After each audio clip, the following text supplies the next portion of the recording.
飯田のこもです。本日はコートドールの中でも非常に名高いウォーヌロマネの生産者、ドメーヌミッシェル・グルを訪問させていただきます。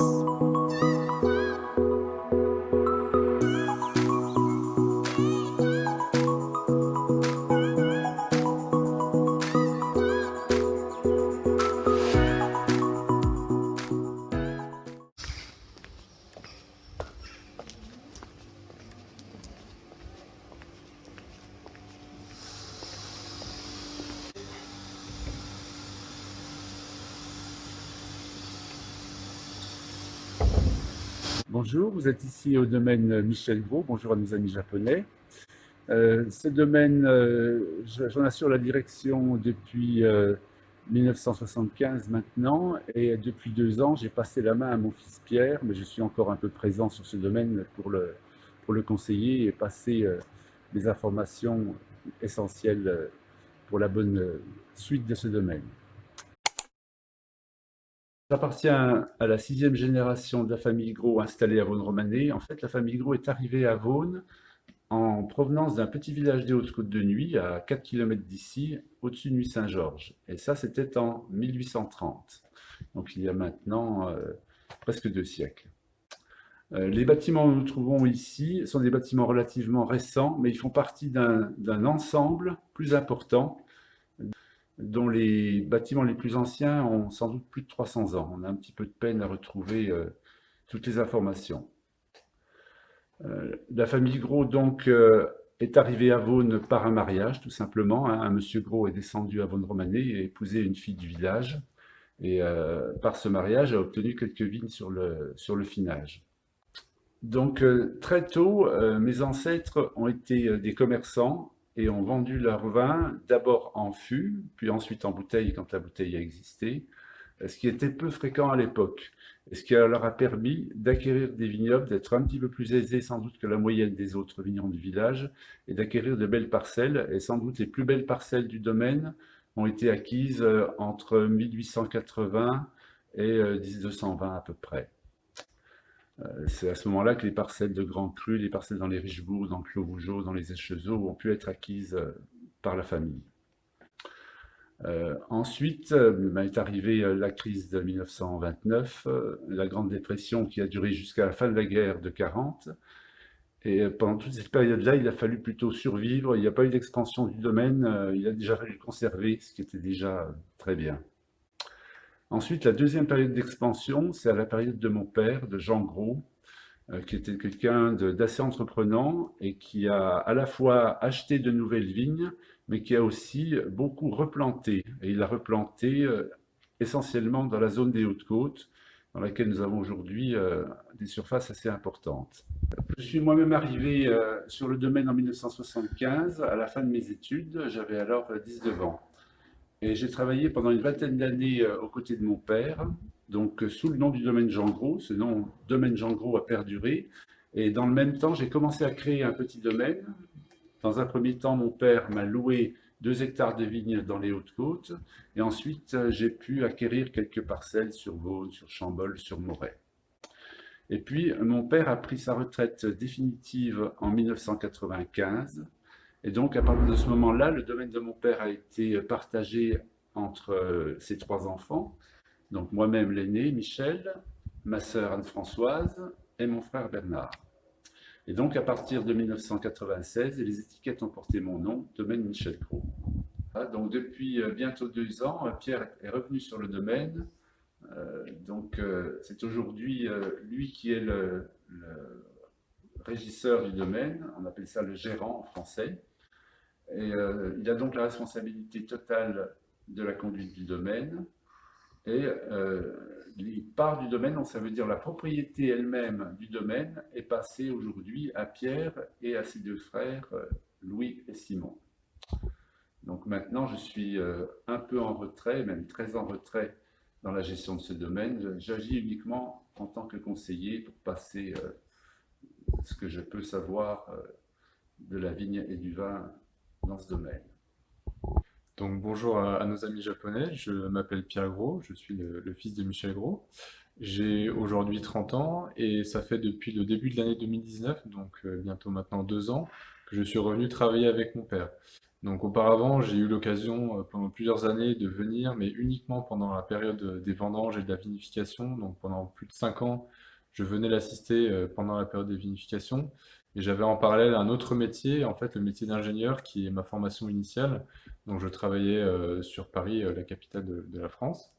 Et puis au fur et à mesure des années, j'ai eu la volonté de me rapprocher du domaine. En fait, je me suis réintéressé aux produits du vin et j'ai eu aussi un petit peu le poids de l'histoire, on va dire, le poids familial qui m'a donné l'envie de venir reprendre ce domaine puisque à l'époque, il n'y avait pas forcément aucun de mes frères qui était réellement intéressé pour revenir. Donc, j'ai décidé de reprendre des études en viticulture, donc en formation pour adultes. Donc, j'ai repassé ce qu'on appelle un brevet de technicien supérieur qui m'a formé à la fois sur le côté viticole et sur le côté œnologique. Donc ce diplôme, je l'ai passé en 2016. Et puis au fur et à mesure, on a repris le temps avec mon père de, de m'expliquer les choses. Et puis j'ai pu revenir à plein temps en 2019 avec lui. Et donc depuis mon retour, il m'enseigne tout son savoir qu'il a hérité de ses ancêtres. Donc aujourd'hui, je suis très fier d'être revenu sur le domaine pour épauler mon père. Et je suis aussi fier de pouvoir continuer cette histoire familiale. Donc je suis aujourd'hui la 7e génération. Et j'espère également qu'il y aura encore d'autres générations derrière moi et qu'on pourra perpétuer l'histoire de ce domaine gros à Vosne-Romanée. Donc aujourd'hui, je n'ai pas forcément une pression particulière pour revenir sur le domaine, mais j'essaye de faire de mon mieux pour essayer de perpétuer le style et la qualité des vins au sein du domaine Michel.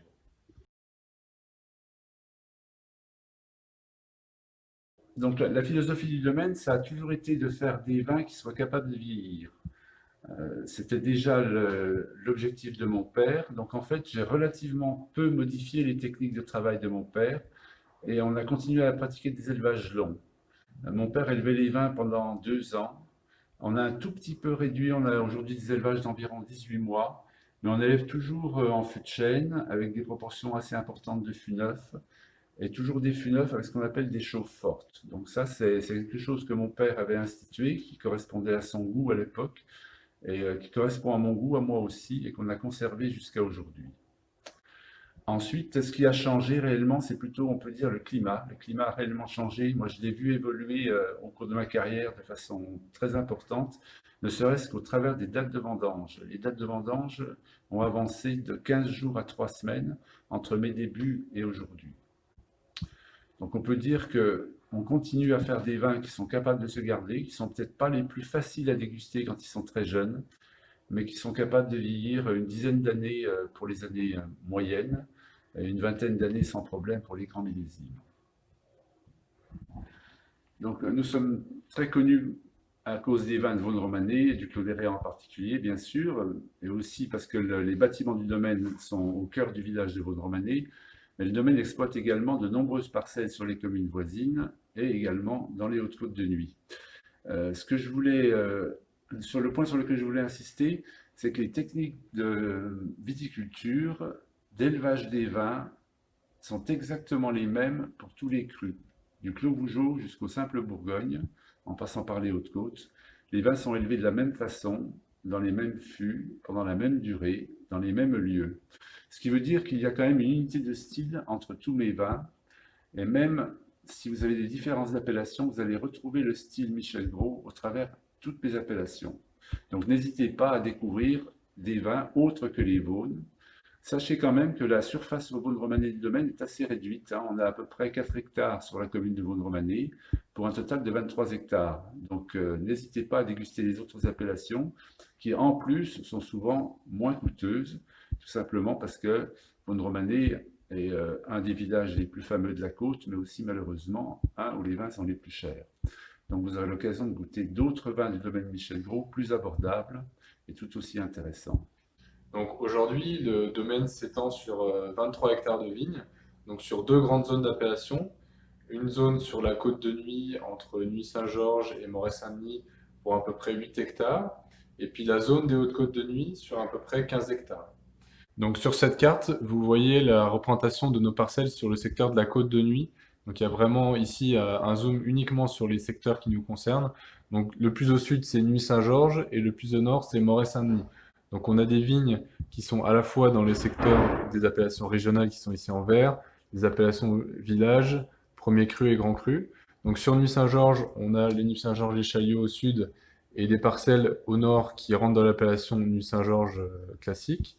On a des Nuits-Saint-Georges premier cru au Vigneron et au Murger. Sur Vaune-Romanée, on a des appellations village, des premiers crus que sont le Clos d'Héréat et les Brûlés. Ensuite, on a le grand cru Clos Vougeot. Ensuite, on a des Chambol-Musigny village, donc principalement sur le climat Les Argillières et ensuite sur le bas de Chambol-Musigny. Et enfin, on a un village à Moret-Saint-Denis sur le climat en la rue de Vergy. Donc de ces 23 hectares, on produit les bonnes années à peu près 100 000 bouteilles, donc environ 90 000 bouteilles de rouge et 10 000 bouteilles de blanc.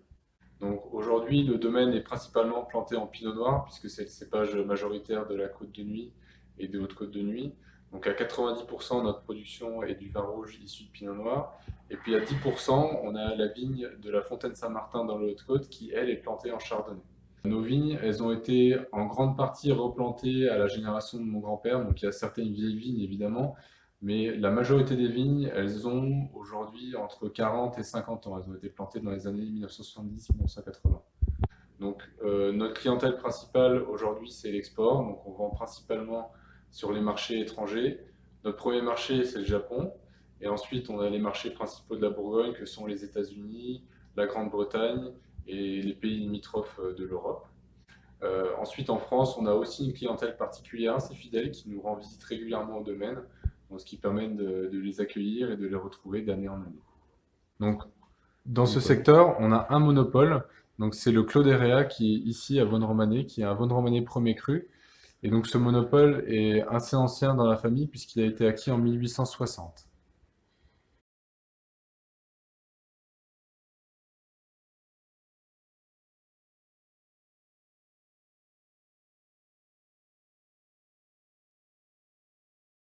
On est ici sur la parcelle du Clos d'Héréat, donc qui est classée en Vaune-Romanée premier cru et qui est l'un des monopoles les plus emblématiques du domaine.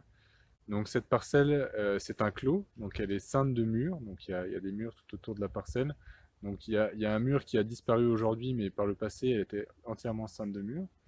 Et donc ça, c'est une parcelle qui a une surface relativement importante pour la Bourgogne, puisqu'on a un peu plus de 2 hectares, donc ce qui représente un peu plus de 20 000 pieds de vigne. Donc on est évidemment planté en vigne étroite, avec 1 mètre d'écartement entre les rangs. Et donc dans cette vigne, il y a différents âges, donc différentes années de plantation. Il y a à la fois de la très vieille vigne et puis de la vigne beaucoup plus jeune. Donc en moyenne, on peut dire que les vignes ont à peu près une quarantaine d'années, entre 40 et 50 ans sur la parcelle du Clos d'Héréat. Donc ce monopole, c'est une des appellations aussi les plus anciennes de la famille Gros. Donc c'est une parcelle qui a été acquise en 1860 par notre ancêtre. Et c'était déjà à l'époque un monopole quand il l'a acheté. Donc il n'a pas remembré, c'était déjà une parcelle entière au moment de l'acquisition. Donc ça fait plus de 150 ans maintenant qu'elle est dans la famille. Oui, ça fait même 160 ans exactement cette année. Ouais. Voilà. Et donc le millésime 2019 sera le 160e millésime. Le sol du Clos d'Héréat, il est constitué en surface d'à peu près 40 à 50 cm de terre argileuse de couleur brun-rouge. C'est ce qu'on voit ici. Voilà, c'est cette terre-là. Et on remarque qu'il y a beaucoup de petits cailloux dedans. Énormément de petits cailloux. Et en fait, ces petits cailloux, on les retrouve en profondeur. À cet endroit-là, il y a une tranchée qui a été creusée pour faire un drainage il y a quelques années. Et on voit qu'en surface, là, on a des cailloux qui sont beaucoup plus gros. Et qui sont les cailloux en fait qu'on trouve en profondeur. Voilà, donc c'est des cailloux d'une taille beaucoup plus importante et souvent des cailloux qui sont arrondis comme celui-là ou comme celui-ci. Et en fait, ces cailloux-là, ils ont été arrachés à l'époque glaciaire sur le sommet de la colline et ils ont été transportés par les glaciers. Et ils sont venus se déposer ici dans le Clos d'Héréat. Donc en profondeur, dès qu'on dépasse 50 cm de profondeur, on trouve ces gros cailloux-là qui sont mélangés à de la marne. Donc la marne, c'est pour vous, c'est une terre sableuse de couleur jaune. Et l'intérêt de ce type de sol, c'est des sols qui sont très drainants. Donc ils permettent à l'eau de s'évacuer très rapidement après une pluie. Donc là, il a plu très fortement ce week-end et en début de semaine. Et on voit que ça colle quasiment plus aux pieds. Vous voyez que mes chaussures sont quasiment propres maintenant, 2 jours après la pluie. Voilà, donc ce sol-là, on le trouve de façon assez courante sur la commune de Vaulnes-Romanée. Et on retrouve cette même couche géologique également dans le bas de la Romanée-Saint-Vivant, du grand cru Romanée-Saint-Vivant qui se trouve donc à l'opposé du village, à 1 kilomètre d'ici. Donc le terroir du Clodérea, il est un petit peu particulier aussi, puisque c'est des marnes saumon, donc c'est un terroir calcaire, mais un terroir calcaire très délité, qui est très fin en fait, et du coup qui va apporter cette finesse, qui est assez typique de Vaulnes-Romanée, mais qui est vraiment très présente dans le Clodérea. Donc c'est un vin qui n'a jamais une grosse puissance comme on peut le retrouver par exemple dans les brûlés ou dans les Richebourg. On est vraiment ici sur de la finesse, sur de l'élégance, sur des arômes floraux, de rose, de violette. Donc c'est un vin qui est fin, mais qui a quand même une structure suffisante pour vieillir et pour être gardé dans le temps.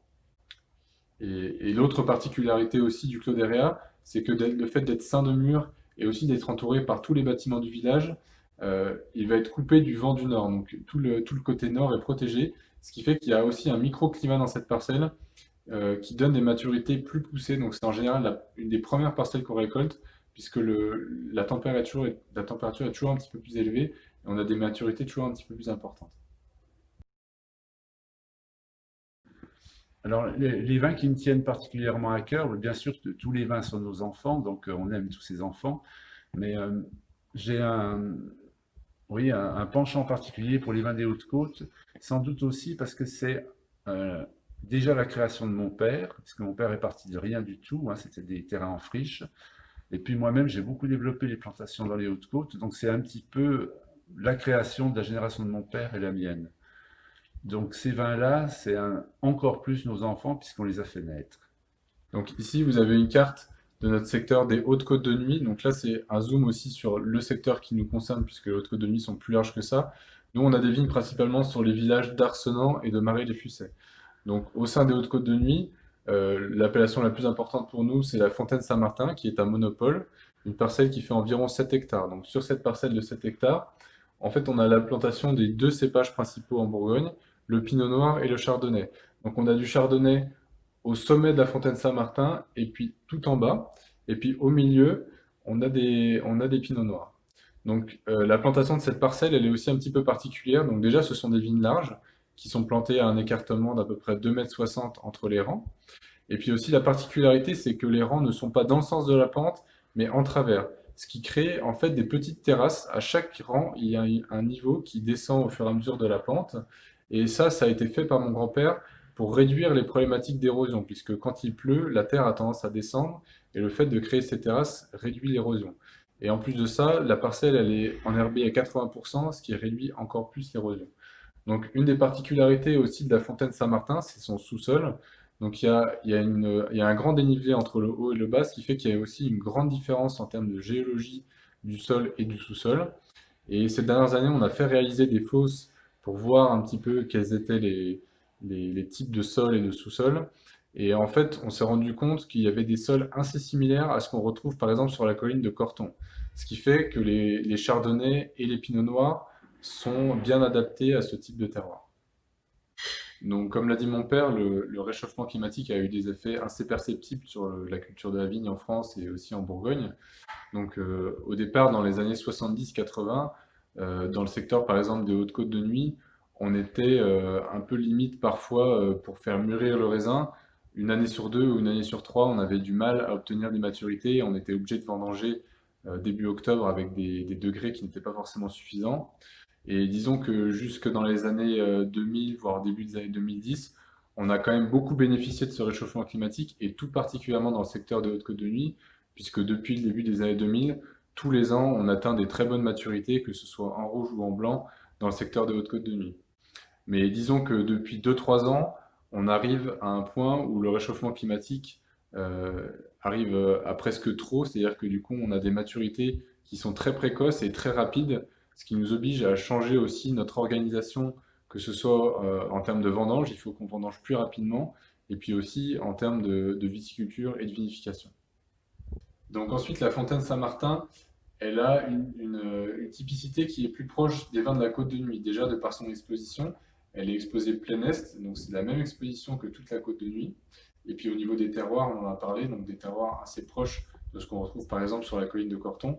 Ce qui fait que la Fontaine Saint-Martin, en termes de gustatif, on est plus proche de ce qu'on va retrouver sur les villages de Nuit-Saint-Georges, de Bonne-Romanée, que ce qu'on retrouve dans nos autres vins des appellations Haute-Côte de Nuit.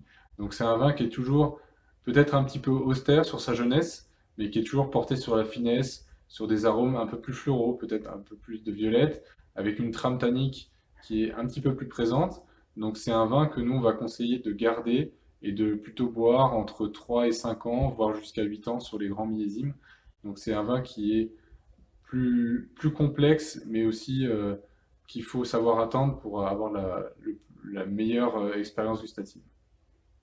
Et donc pour le Fontaine Saint-Martin blanc, du fait de la macération pelliculaire qu'on fait pendant la vinification et de l'élevage sous bois qui est fait pendant quasiment un an, c'est un vin qui est toujours assez gras, assez rond, qui est plutôt d'une typicité des grands vins blancs de la côte de Beaune, avec une richesse aromatique très importante.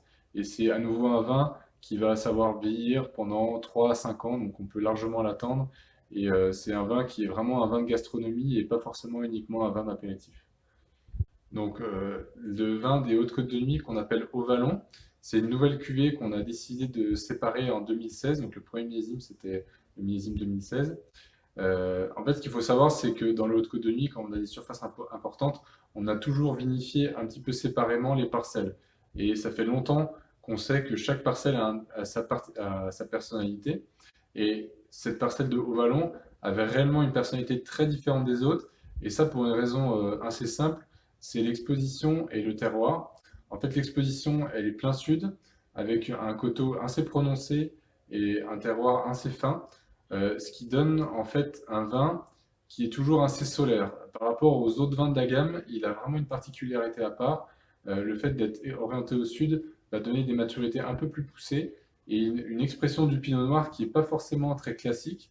Donc c'est un vin qui est un petit peu atypique, mais qui pour nous est très intéressant, puisqu'on a toujours une rondeur, un fruit qui est très expressif au départ. Donc c'est un vin qui va être très intéressant à déguster jeune dans les 2-3 premières années, puisqu'on va avoir une explosivité en bouche, des arômes très portés sur le fermentaire, sur le fruit, sur les fruits rouges, et une structure tannique qui est assez souple. On n'a pas des tanins qui accrochent, on a vraiment un volume en bouche important, et c'est un vin qui, de manière générale, est un vin très agréable à boire dans sa jeunesse.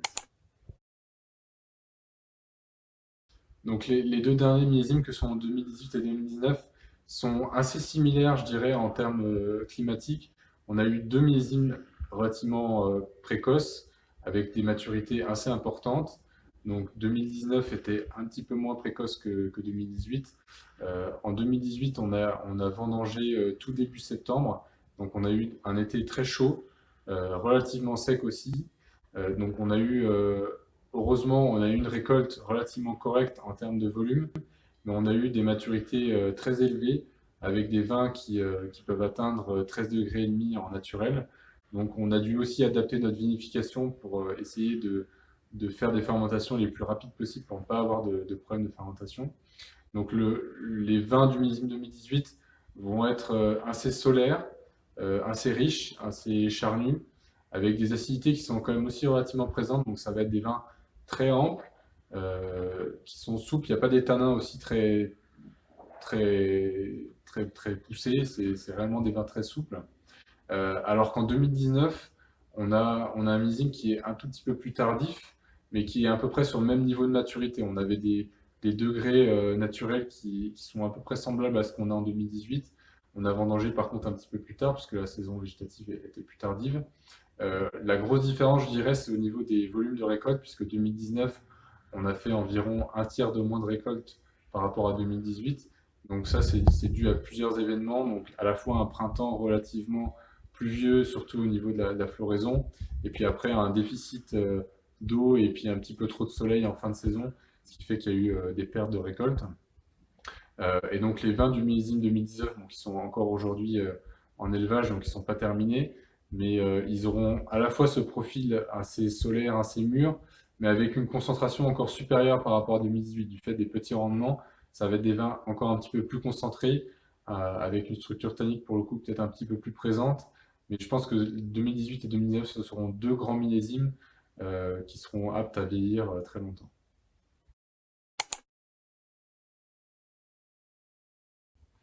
Donc, du point de vue de la viticulture, on a une vision assez traditionnelle de la manière de gérer nos vignes. Donc, dans les vignes basses, on a une densité de 10 000 pieds à l'hectare, et dans nos vignes hautes, à peu près de 5 000 pieds hectares. Pour nous, ce qui est très important, c'est deux étapes, c'est la taille et l'ébourgeonnage. Donc ça, c'est des étapes clés qui vont nous permettre de contrôler le rendement et in fine la qualité du raisin. Donc, la taille, c'est ce qui nous permet de gérer le développement de la plante et de gérer la charge de raisin, donc de ne pas avoir trop de raisin ni trop peu.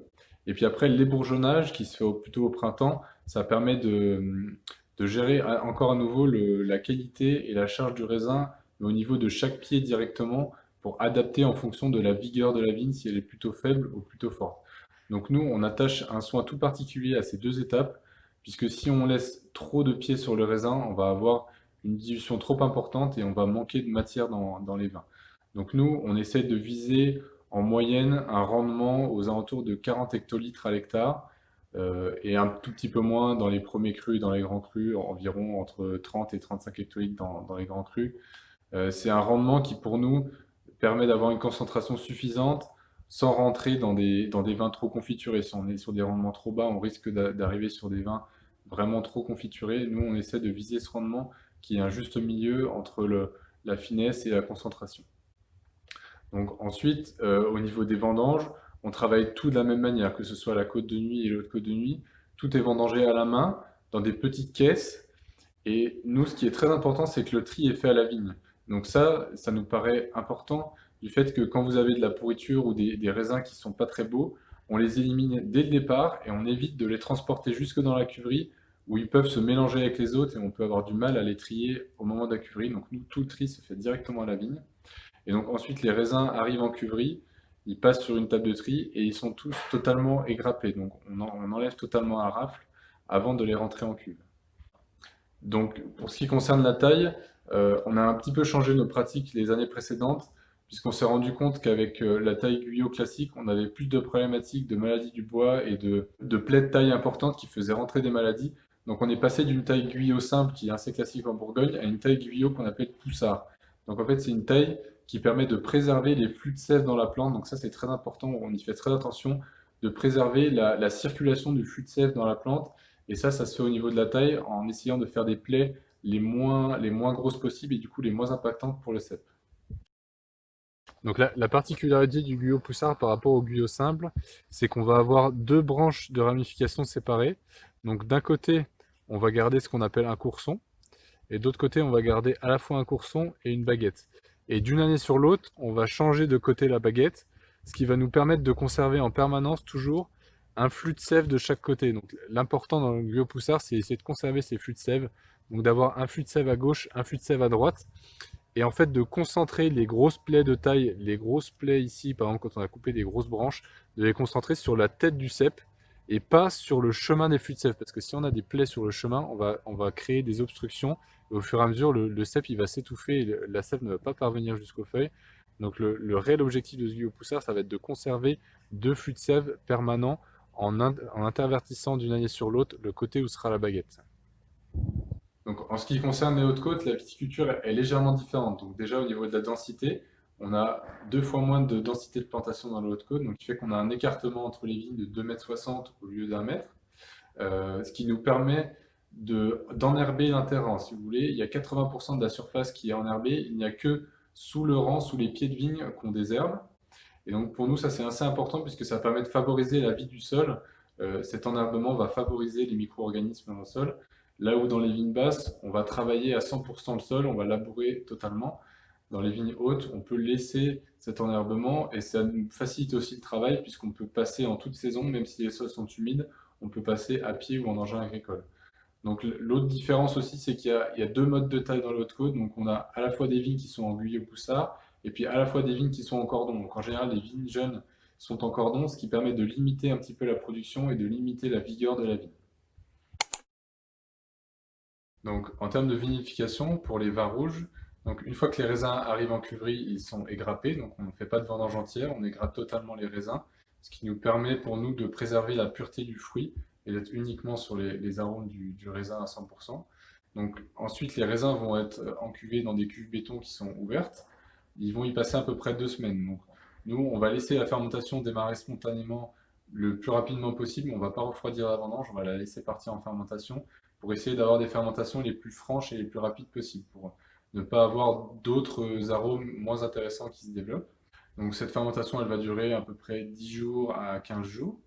Et une fois que c'est terminé, on va écouler, sortir les pots, les presser, et on va laisser encore à nouveau 2 semaines de jus reposé pour essayer de sédimenter les plus grosses particules les moins intéressantes et pour entonner uniquement le vin le plus clair possible. Donc une fois que ces 2 semaines sont passées, le vin est descendu dans des tonneaux, donc il y a une proportion de fût neuf qui varie suivant les niveaux d'appellation. Et donc le vin va rester au moins 18 mois dans ces tonneaux. Et pendant ces 18 mois, on ne va pas toucher au vin, on ne va pas faire de soutirage, ce qui nous permet d'éviter d'appauvrir le vin. Les soutirages vont avoir tendance à éclaircir, mais aussi à appauvrir un petit peu en aromatique le vin. Et donc on va soutirer uniquement à la fin de l'élevage, au bout des 18 mois, pour réassembler les vins et pour essayer de faire une cuvée la plus homogène possible par appellation, pour ne pas avoir des différences entre les bouteilles. On va mettre tous les vins d'une même appellation dans une même cuve, et ils vont y passer encore 4 mois. Donc ces 4 mois vont nous permettre de faire deux choses, de laisser resédimenter encore un petit peu pour éclaircir le vin, et puis aussi, en fonction des années, de réaliser ce qu'on appelle un collage. Donc on rajoute une protéine qui nous permet d'agglomérer les particules les plus grosses pour éclaircir le vin. Donc ça a le même effet qu'une filtration, et c'est beaucoup moins impactant et ça appauvrit beaucoup moins le profil aromatique des vins. Et une fois que cette période est passée, donc 4 mois plus tard, on va mettre les vins en bouteille. Donc en général, ces vins sont mis en bouteille au mois d'août, 2 ans après la récolte. Donc en termes d'élevage des vins rouges, on utilise uniquement du bois. Donc on utilise à la fois des barriques bourguignonnes classiques de 228 litres et des grands foudres entre 30 et 50 hectolitres. Donc pour les vins de Haute-Côte de Nuits, les 6 premiers mois, ils vont être mis dans des grands foudres.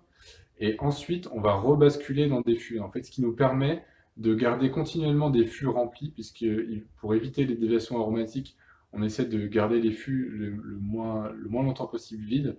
Donc quand on va assembler un millésime avant la mise en bouteille, on va tout de suite réutiliser ces fûts pour remettre des vins de Haute-Côte de Nuits. Donc, ce qui fait qu'on réutilise les fûts neufs de l'année précédente qui avaient contenu des vins principalement des premiers crus ou des villages pour remettre des Haute-Côte dedans. Et ce qui se passe, c'est que très souvent, quand on vide un fût, il y a encore en moyenne 7 à 8 litres de vin qui restent imprégnés dans le fût, ce qui fait que quand on va remettre des vins de Haute-Côte de Nuits, eh ben, il va y avoir un petit remélange avec des vins des appellations supérieures. Donc, ça va avoir tendance à redonner un petit peu une complexité supérieure aux vins de Haute-Côte de Nuits, et ça nous permet aussi de réutiliser des fûts qui restent relativement récents, puisque c'était des fûts neufs de l'année précédente, qui ont été utilisés pendant à peu près 1 an et demi.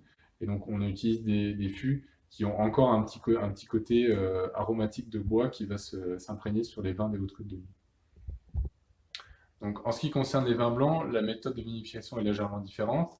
Donc une fois que les raisins arrivent en cuverie, ils sont également égrappés. Ils sont mis dans une cuve et ils vont être laissés pendant 24 heures à macérer. Donc ça, c'est une technique un peu particulière qui s'appelle le skin contact, la macération pelliculaire. Donc en fait, la peau du raisin blanc va rester en contact avec le jus, ce qui n'est pas forcément très classique en Bourgogne. Et nous, on fait ça pour deux raisons. En fait, la première raison, c'est que ça permet d'apporter une complexité aromatique plus importante, plus de rondeur au vin. Et puis la seconde raison aussi, c'est que ce vin blanc qui vient des Hautes-Côtes de Nuits a toujours une acidité assez forte. Et le fait de faire cette macération pelliculaire va avoir tendance à réduire un petit peu l'acidité et donner des vins moins tranchants, plus ronds, plus gras, plus amples. Donc ensuite, on va faire une fermentation alcoolique classique qui va se passer en première partie en cuve inox et en deuxième partie, elle va se faire directement en fût. Donc il y en a pour à peu près 10 jours en cuve et ensuite entre 1 et 2 mois en fût. Donc la fermentation se fait très lentement, ce qui permet aussi de faire une fermentation avec les lies et de garder le plus possible de composés aromatiques issus des lies et issus de la peau. Donc ensuite, pendant toute la durée de l'élevage qui se fait à 100% en fût en bois, on va bâtonner. Donc on remet en suspension toutes les semaines ou toutes les 2 semaines, on remet en suspension les lies pour apporter à nouveau du gras au vin. Et donc le vin, il va être élevé environ 11 mois. Et au bout de ces 11 mois, il va être réassemblé. Il va rester un peu comme les rouges, à peu près 4 mois en cuve d'assemblage pour clarifier le vin avant d'être mis en bouteille au bout à peu près de 15 mois après la récolte. Donc pour la vinification des vins rouges, on utilise des levures sélectionnées. Donc nous, on n'est pas partisans des levures qu'on appelle indigènes. Donc on rajoute des levures qui ont été sélectionnées. Donc ces levures, elles viennent pas de nulle part. C'est pas des créations de laboratoire. C'est des levures qui ont été prélevées initialement dans des vignobles qui sont sur le finage de Bonne-Romanée et qui sont ensuite multipliées en laboratoire. En fait, ces levures sélectionnées, elles nous permettent deux choses. Elles nous permettent une régularité en termes de fermentation, de ne pas avoir de problématiques de fermentation, mais aussi d'avoir un style constant au niveau des vins. C'est-à-dire qu'on est sûr que c'est toujours la même levure qui va s'implanter et toujours la même typicité qui va s'exprimer dans les vins. Alors que sur les levures indigènes, on peut à la fois avoir des problématiques fermentaires, donc des fermentations qui ne se font pas, ou qui ne se font pas totalement, et puis aussi, on n'est jamais sûr que ce soit la même levure ou que ce soit une levure qui est issue de la vigne, mais si c'est peut-être pas une levure de contamination qui vient du chai ou des autres parcelles. Donc ça nous permet d'avoir une régularité plus, plus propre et d'avoir des vins aussi plus purs au niveau de la vinification. Donc depuis le millésime 2015, on utilise uniquement des bouchons en liège pour les vins rouges.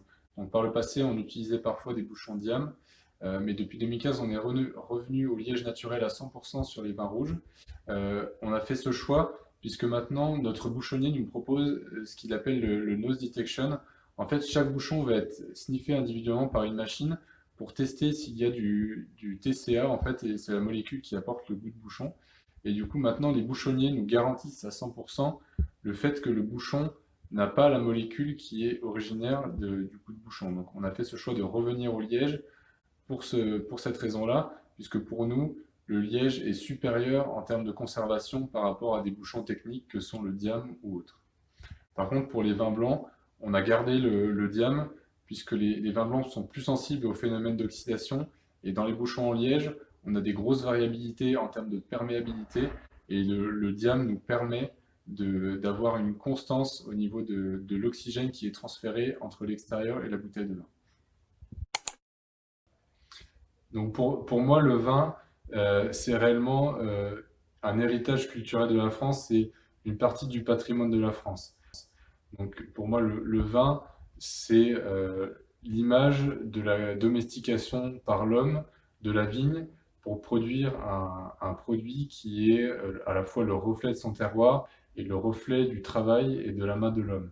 Donc il y a réellement l'héritage de l'histoire et de la culture qui est autour de cette vigne et le travail qu'on réalise tous les ans pour produire ce produit. Donc pour moi, le vin, ça synthétise l'histoire, l'héritage du passé et le travail de l'homme pour produire un produit culturel. Le style qu'on recherche, donc le style, c'est plutôt la finesse, l'élégance et aussi, comme l'a dit mon père, des vins qui sont aptes à vieillir. Donc c'est pas forcément des vins qui sont tout de suite accessibles, mais des vins qui ont une structure tannique, qui ont un équilibre à la fois sur l'acidité, sur les tanins, sur l'alcool, qui leur permet de tenir dans le temps et pas uniquement d'être éclatant tout de suite et puis de s'effondrer, mais vraiment d'avoir une évolution dans le temps et de toujours s'affiner. Donc en général, vous avez les tanins qui vont un petit peu se réduire et puis les vins vont s'adoucir, se polir. Donc nous, on atteint ça à la fois par les vinifications, mais surtout par l'élevage. Donc les élevages longs vont nous permettre d'avoir des vins plus souples, plus ronds, plus fins, et qui sont réellement aptes à vieillir. Donc pour moi, les grandes problématiques qui nous attendent dans le futur, la principale, c'est le changement climatique. Donc ça va nous poser des grandes problématiques à la fois en termes de viticulture et de vinification. Donc déjà en termes de vinification, pour adapter le style des vins au changement du niveau de sucre dans les raisins et aux composés aromatiques qui sont présents naturellement. Donc il faut qu'on adapte notre vinification et éventuellement nos élevages pour produire des vins qui restent digestes et qui restent agréables et qui peuvent continuer à vieillir dans le temps. Et puis surtout en viticulture, puisqu'aujourd'hui on est planté 100% en pinot noir et en chardonnay, qui sont des cépages qui sont relativement précoces, donc qui vont mûrir très vite.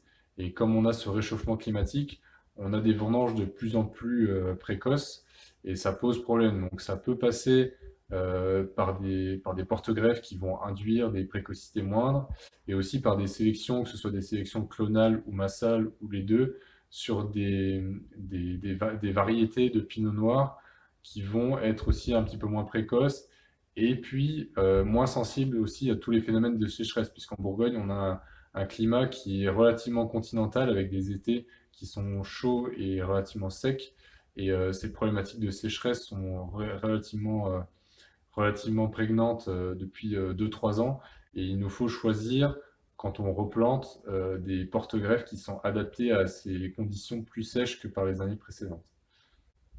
Et il y a aussi une autre problématique qui sont les ravageurs émergents. Donc, dans tous les vignobles, on a des brassages d'insectes ou de champignons qui arrivent. Et donc, il y a des nouveaux ravageurs en fait, qui arrivent dans les vignobles. Donc, notamment, par exemple, le virus de la flavescence dorée qui est transmise par une petite sauterelle, une petite cicadelle, qui est aujourd'hui en développement, en expansion en France et qui pose des réelles problématiques. Bon, il y a d'autres maladies également, mais celle-ci est une des plus emblématiques, et on travaille ardemment tous les ans pour essayer de détecter les pieds contaminés pour les supprimer, mais c'est réellement une inquiétude pour nous, et c'est une des problématiques pour le futur. Donc aujourd'hui, avec ma reprise du domaine, il y a à la fois des choses que je souhaite conserver, donc notamment le style des vins, qui pour moi est surtout dû à l'élevage, mais aussi aux vinifications, au travail dans la vigne. Mais je pense que l'élevage est très important, et je souhaite réellement conserver à la fois la durée d'élevage et la proportion qu'on a de fûts neufs et de fûts anciens, et surtout ces chaux fortes qui sont réellement la marque du domaine. Après, je pense qu'il y a toujours matière à s'améliorer, que ce soit dans la cuverie ou dans les vignes, et notamment dans les vignes. Donc, il y a évidemment l'impact du changement climatique qui va nous obliger à nous adapter. Mais en dehors de ça, il y a toujours des choses à améliorer, il y a toujours des nouvelles pratiques intéressantes, donc que ce soit de modifier les hauteurs de rognage pour essayer d'avoir plus de feuilles et de s'adapter à des présences plus importantes de soleil et d'éviter les grillures, ou essayer de travailler, de gérer le sol de la façon la plus naturelle possible, en enherbant le plus possible les vignes, même si dans les vignes basses et étroites, c'est relativement compliqué. Mais par exemple, essayer d'avoir des couverts végétaux pendant l'hiver, que ce soit des couverts naturels ou des couverts semés. Donc ça, c'est des choses qu'on aimerait mettre en place. Et puis de manière générale, même si notre objectif aujourd'hui n'est pas de passer en bio, mais essayer de se rapprocher le plus possible de la bio, donc que ce soit en cuverie, ce qui est déjà plus ou moins le cas, mais aussi dans la vigne. On essaie d'utiliser le plus possible les produits qui sont autorisés en bio, donc que sont le cuivre et le soufre. On se réserve uniquement le droit d'utiliser des produits systémiques pour la période de la floraison, qui pour nous est une période clé. Mais le reste de l'année, on essaie de s'approcher aussi de la bio, à la fois pour nous, puisqu'on est au contact avec ces produits toute l'année, donc c'est important pour notre santé, et puis à la fois aussi pour le consommateur et pour l'environnement. Donc pour moi, la viticulture biologique, elle est intéressante à la fois pour préserver l'environnement et puis pour produire des vins les plus sains possibles. Donc c'est une chose vers laquelle on essaie de tendre, même si on n'a pas forcément pour objectif d'être certifié bio, puisqu'on n'est pas réellement tenté par la lourdeur administrative de cette certification. Par contre, pour tout ce qui est vin nature, ce qui pour nous en France veut surtout dire vin vinifié sans sulfite, c'est pas du tout un chemin vers lequel on se dirige. Moi personnellement, je pense que les vins qui sont destinés à être gardés, et ce qu'on essaie de faire, qui veulent vieillir, ont besoin d'une protection. Et aujourd'hui, on n'a pas d'alternative au soufre pour conserver le vin. On a des alternatives en vinification, mais au moment de la mise en bouteille, on est obligé de rajouter des sulfites. Et c'est notamment important pour des vins qui vont partir à l'export et qui vont voyager, qui vont partir vers des pays comme le Japon ou comme les États-Unis, qui vont avoir des longs trajets et qui vont éventuellement être conservés dans des conditions de température pas toujours très stables. Les vins sans sulfite vont avoir toujours tendance à avoir des déviations très rapides et à avoir des évolutions beaucoup plus rapides que des vins qui vont être protégés avec du soufre. Alors nous, on utilise des quantités qui sont relativement faibles. Pour vous donner une idée, on est à peu près à 60 mg de soufre total sur des vins finis, ce qui est un niveau inférieur à ce qui est autorisé en agriculture biologique.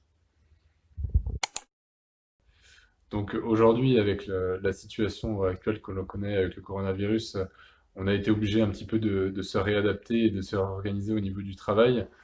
Forcément, pour nous, ça a été une contrainte. Alors, fort heureusement, on a pu continuer à travailler dans les vignes, donc le travail de la vigne a pu continuer sans gros problème. Un des gros avantages pour moi personnellement et pour mon père, c'est qu'on a eu beaucoup plus de temps pour aller dans nos vignes, encore plus que d'habitude. Donc ça nous a permis d'être encore plus présents avec les équipes et de suivre plus, plus régulièrement les évolutions dans la vigne et dans la cave. Après, bien sûr, on espère que le plus rapidement possible, on pourra à nouveau accueillir plus largement nos clients étrangers au domaine.